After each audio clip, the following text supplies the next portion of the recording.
ನಿಖಿತ್ ಅವರೇ, ಇವತ್ತು ಸುಮಲತಾ ಅವರು ಹೇಳಿರುವಂತಹ ನಿರ್ಧಾರ, ಘೋಷಣೆ ಮಾಡಿರುವಂತಹ ನಿರ್ಧಾರವನ್ನು ತಾವು ಹಿಂಗೆ ನೋಡ್ತೀರಿ? ಯಾಕಂದರೆ ಬಿ ಜೆ ಪಿ ಸೇರ್ತೀನಿ ಅನ್ನೋದು ಮತ್ತು ಎಲ್ಲಿ ಗೌರವ ನನಗಿದೆಯೋ ಆ ಗೌರವವನ್ನು ಕೊಟ್ಟಿರುವಂತಹ ಪಕ್ಷವನ್ನು ನಾನು ಸೇರ್ತೀನಿ ಅಂದ್ಕೊಂಡು ನಿಮ್ಮ ನಾಯಕರುಗಳು ಸುಮಲತಾ ಅವರ ವಿಚಾರದಲ್ಲಿ ಹಗುರವಾಗಿ ಮಾತನಾಡೋದಕ್ಕೆ ಕಾರಣ ಏನು? ನೀವೇರೇ ಕಳಿಸ್ಕೊಟ್ರಾ ಅಥವಾ ಅವ್ರು ಬರದೇ ಬೇಡ ಅನ್ನುವಂಥ ನಿರ್ಧಾರಕ್ಕೆ ಮೊದಲೇ ಬಂದುಬಿಟ್ಟಿದ್ರಾ? ಸರ್ ಇಲ್ಲ, ಒಂದು ಭಾಳ ಮುಖ್ಯವಾಗಿ ನಾವಿಲ್ಲಿ ಗಮನಿಸಬೇಕಿರೋದು ಏನು ಅಂತಂದರೆ, ನಾನು ಈ ವಿಷಯಕ್ಕೆ ಪ್ರತಿಕ್ರಿಯಿಸೋದಕ್ಕಿಂತ ಮುಂಚೆ ನನಗೆ ಕನಕದಾಸರದೊಂದು ಕೀರ್ತನೆ ನೆನಪಾಗ್ತಾ ಇದೆ. ಅವ್ರು ಭಾಳ ಚೆನ್ನಾಗಿ ಹೇಳ್ತಾರೆ ಏನು ಅಂತಂದರೆ, ಕಟ್ಟಾಳು ಆದರೂ ಇಲ್ಲ, ಕಡು ಜಾಣನಾದರೂ ಇಲ್ಲ, ಕಷ್ಟಪಟ್ಟರೂ ಇಲ್ಲ, ಕಳವಳಿಸಿದರೂ ಇಲ್ಲ, ಸೃಷ್ಟಿಶ ಕಾಗಿನೆಲೆ ಆದಿಕೇಶವರಾಯ, ಕೊಟ್ಟವರಿಗುಂಟು ಕೊಡದವರಿಗಿಲ್ಲ. ನನಗಿವತ್ತು ಸುಮಲತಾ ಅವರ ಪರಿಸ್ಥಿತಿಯನ್ನು ನೋಡ್ತಾ ಇದ್ದರೆ ನನಗೆ ಹಾಗೆ ಅನಿಸ್ತಾ ಇದೆ. ಅವತ್ತು ಕಟ್ಟಾಳು ಆಗಿದ್ದರು. 5 ವರ್ಷದ ಹಿಂದೆ ಚುನಾವಣೆ ನಡೆದಾಗ ನಾನು ಯಾವ ಪಕ್ಷ ಅವ್ರಿಗೆ ಟಿಕೆಟ್ ಕೊಡಲಿಲ್ಲ, ಸ್ವತಂತ್ರವಾಗಿ ನಿಂತು ಸ್ಪರ್ಧಿಸ್ತೀನಿ ಅಂತೇಳಿ ಕಟ್ಟಾಳುವಾಗಿ ಹೊರಗೆ ಕಡು ಜಾಣತನವನ್ನು ಪ್ರದರ್ಶನ ಮಾಡಿದರು. ಕಷ್ಟಪಟ್ಟರು, ಕಳವಳಿಸಿದರು, ಹೋರಾಟ ಮಾಡಿದರು, ಗೆದ್ದರು, ಜಯಮಾಲೆಯನ್ನು ಹಾಕ್ಕೊಂಡ್ರು. ಅವತ್ತು ಸ್ವಾಭಿಮಾನದ ಮಾತುಗಳನ್ನು ಆಡಿದರು. ಆದರೆ ಇವತ್ತು ಅವರಿಗೆ ಯಾಕೋ ಆ ಸ್ವಾಭಿಮಾನವನ್ನು ಕೊಡಲಿಲ್ಲ ಅಂತ ಕಾಣುತ್ತೆ. ಆ ಜನ ಕೊಟ್ಟಂಥ ಸ್ವಾಭಿಮಾನವನ್ನು ಉಳಿಸ್ಕೊಳ್ಳೋದಕ್ಕಾಗ್ದಲೆ ಇವತ್ತು ಅವರೆಲ್ಲೋ ಒಂದು ರೀತಿಯಲ್ಲಿ 4,000 ಕೋಟಿ ಕೆಲಸ ಮಾಡಿದ್ದೀನಿ ಅಂತಾರೆ. ಅವ್ರು ಮಾಡಿದ ಕೆಲಸವನ್ನು ಜನರಿಗೆ ತಲುಪಿಸೋದ್ರಲ್ಲಿ ಅವರು ಯಶಸ್ವಿಯಾಗಿದ್ದರೆ ಖಂಡಿತವಾಗಿ ಅವ್ರು ಇವತ್ತು ಮತ್ತೆ ಅಂಬರೀಷ್ ಸ್ವಾಭಿಮಾನವನ್ನು ಉಳಿಸ್ಕೊಳ್ಳೋದಕ್ಕೋಸ್ಕರ ನಾನು ಜನರ ಮುಂದೆ ಹೋಗ್ತೀನಿ ಅಂತ ಹೇಳ್ತಾ ಇದ್ರು. ಅಂಥದ್ರಲ್ಲಿ ಟಿಕೆಟ್ ಬಿಡೋದಕ್ಕೋಸ್ಕರ ಬಿ ಜೆ ಪಿ ಸೇರ್ಕೊತಾ ಇದ್ದೀನಿ ಅಂತ ಹೇಳ್ತಾ ಇದ್ದಾರೆ ಅಂತಂದರೆ ಇದು ಶರಣಾಗತಿ ಅಲ್ಲದೆ ಮತ್ತೇನು.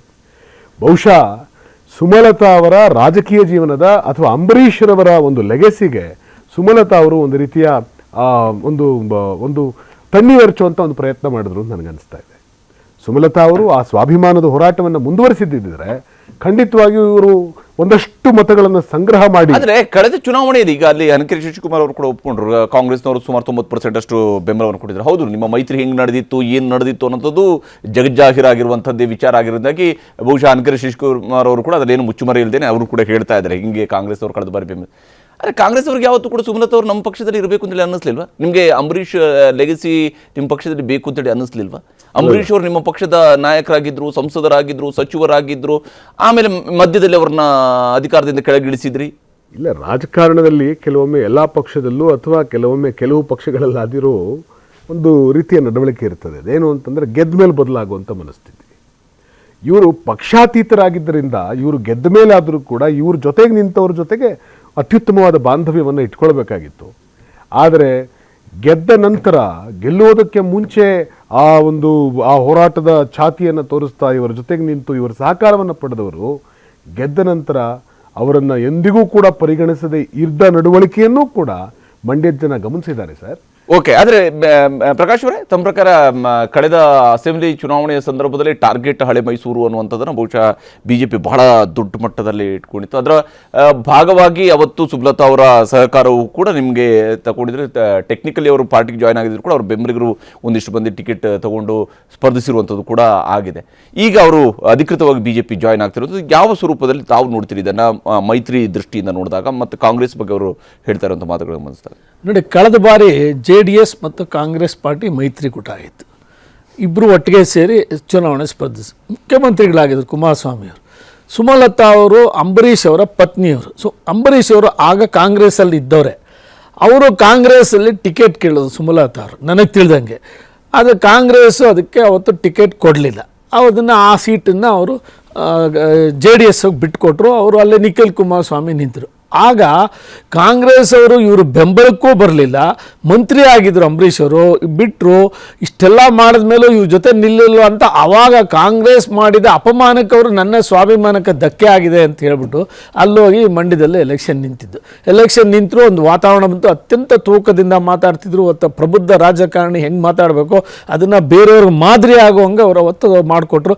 ಅದೆಲ್ಲ ಇದೇ ನಾನು ಇವತ್ತು ಹೇಳ್ತಾ ಇರೋದಲ್ಲ, ಅವತ್ತಿಂದನೂ ಇದೇ ರೀತಿಯಾದಂಥ ಅಭಿಪ್ರಾಯ ಅವ್ರ ಬಗ್ಗೆ ಇರೋವಂಥದ್ದು.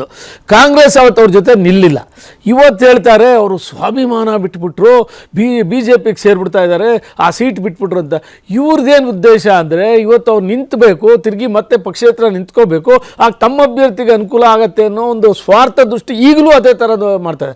ಅವತ್ತು ಅಧಿಕಾರ ಉಳಿಸ್ಕೋಬೇಕು, ಕುಮಾರಸ್ವಾಮಿ ಅವರು ಬಿಟ್ಕೊಟ್ಬಿಟ್ಟು ಆ ಸೀಟನ್ನು ಅವತ್ತು ಸುಮಲತಾ ಅವ್ರನ್ನ ಬೆಂಬಲಿಸಲ್ಲ, ಇವತ್ತು ಬೆಂಬಲಿಸ್ತಾರೆ. ಯಾಕೆ ಅಂದರೆ ಇವತ್ತು ತಮ್ಮ ಸೀಟ್ ಗೆಲ್ತ್ಕೋಬೇಕು ಅನ್ನೋವಂಥ ಇವರ ಸ್ವಾಭಿಮಾನ ಸ್ವಾಭಿಮಾನದ ಅರ್ಥ ಅಂದರೆ ಇವರ ಅನುಕೂಲಕ್ಕೆ ತಕ್ಕಂತೆ ನಡೆದಾಗ ಮಾತ್ರ ಅದು ಸ್ವಾಭಿಮಾನ ಆಗುತ್ತೆ. ಆದರೆ ಭಾರತೀಯ ಜನತಾ ಪಾರ್ಟಿ ಇವತ್ತು JDS ಜೊತೆ ನಾವೇನು ಮೈತ್ರಿಕೂಟ ಮಾಡಿಕೊಂಡಾಗ ಅವ್ರಿಗೇನು 3 ಸೀಟ್ ಬಿಟ್ಕೊಟ್ರಿ. ಮಂಡ್ಯ ಅನ್ನೋದು ಭಾಳ ಮುಖ್ಯವಾದ್ದು JDS ಅವ್ರಿಗೆ. ನಾವು ಅದರೊಳಗೆ ಎರಡನೇ ಮಾತು ಇಲ್ವೇ ಇಲ್ಲ. ಆದರೆ ನಾವು ಸುಮ್ಮನೆ ಬಿಟ್ಕೊಡ್ಲಿಲ್ಲ. ಅವ್ರು ಕೊಟ್ಟ ಮೇಲೆ ಅಲ್ಲಿದ್ದಂಥ ಅಡ್ಡಿ ಆತಂಕಗಳು ಮತ್ತು ಈಗ ಸುಮಲತಾ ಅವ್ರು ಇರ್ಬೋದು, ಅವರನ್ನು ಸ್ವತಃ ಪ್ರಧಾನಮಂತ್ರಿಗಳು ಕರೆದು ಮಾತಾಡಿಸಿದ್ರು, ಗೃಹ ಸಚಿವರು ಅವ್ರ ಜೊತೆ ಸಹ ಮಾತಾಡಿಸಿದ್ರು, ನಮ್ಮ ರಾಷ್ಟ್ರೀಯ ಅಧ್ಯಕ್ಷರು ಮಾತಾಡಿಸಿದ್ರು.